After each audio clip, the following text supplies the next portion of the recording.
ఓం శ్రీమాత్రే నమః. దీర్ఘాయువు కావాలంటే ఓం త్రయంబకం యజామహే సుగంధిం పుష్టివర్ధనం ఊర్వారుకమివ బంధనాత్ మృత్యోర్మృక్షీయామామృతాత్. ఇది మహామృత్యుంజయ మంత్రము. ఈ మంత్రము దీర్ఘాయుష్ను, శాంతి సౌఖ్యాలను, ధన ధాన్యాన్ని, సంపదలను, సంతోషాన్ని ప్రసాదించే పవిత్రమైన మంత్రం.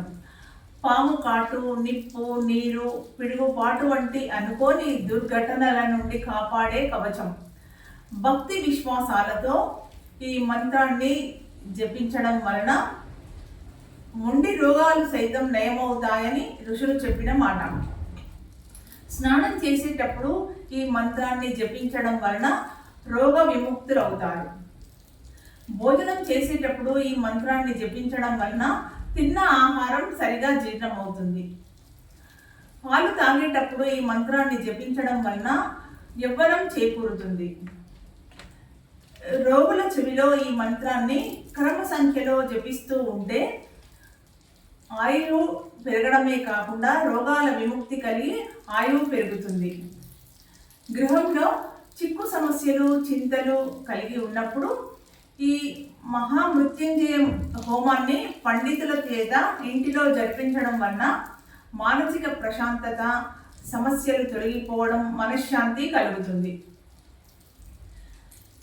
మన ఆహార అలవాట్లే మన ఆయుర్దాయాన్ని పెంచుతాయని ప్రాచీన గ్రంథాల్లో చెప్పబడి ఉంది.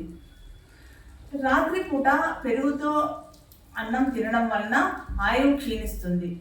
పాలతో అన్నం తినడం వలన ఆయువు పెరుగుతుంది అంటారు. మనసును ప్రశాంతంగా ఉంచుకోవడం, మామూలు స్నానానికి, తల స్నానానికి గోరువెచ్చని నీటిని వాడటం, వారానికి ఒకసారి నువ్వుల నూనెతో ఒంటిని మర్దన చేసుకుని అభ్యంగన స్నానం చేయడం, అతి వేడిగా ఉన్న పదార్థాలను, అతి చల్లగా ఉన్న పదార్థాలను తినకపోవడం, సప్త వ్యసనాలకు దూరంగా ఉండడం, ఎడమ చేతి వైపు తిరిగి పడుకోవడం, భోజనం చేసిన తర్వాత కనీసం 100 అడుగులు నడవడం, ఇవన్నీ ఆరోగ్య సూత్రాలు. వీటన్నింటినీ పాటించడం వలన ఆయుర్దాయం పెరుగుతుంది అని ఆయుర్వేదంలో చెప్పడం జరిగింది. జై శ్రీరామ్.